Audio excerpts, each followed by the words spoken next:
فرضی قبریں اور مزار بنانا آج کل ایسا کافی ہو رہا ہے کہ پہلے وہاں کچھ نہیں تھا، اب بغیر کسی مردے کو دفن کیے قبر و مزار بنا دیا گیا، اور پوچھو تو کہتے ہیں کہ خواب میں بشارت ہوئی ہے، فلامی یعنی خواب میں آ کر بتایا ہے کہ یہاں ہم دفن ہیں، ہمارا مزار بناؤ۔ صحیح بات یہ ہے کہ اس طرح قبر و مزار بنانا، ان پر حاضری دینا، فاتحہ پڑھنا، عرس کرنا اور چادر چڑھانا سب حرام ہے،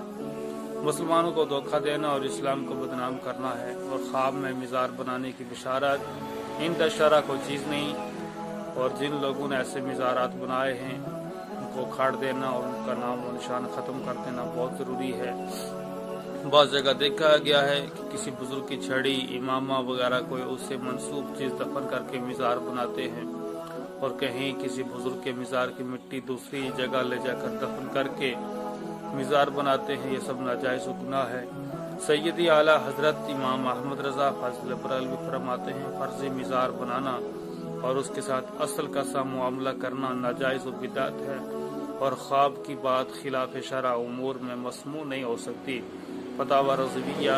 جلد 4 صفحہ نمبر 115۔ اور شاہ عبدالعزیز محدث دہلوی رحمۃ اللہ تعالی علیہ فرماتے ہیں، لعن اللہ من زار بلا مزارین، خدا تعالیٰ کی لعنت اس پر جو بے مزار کی زیارت کرے،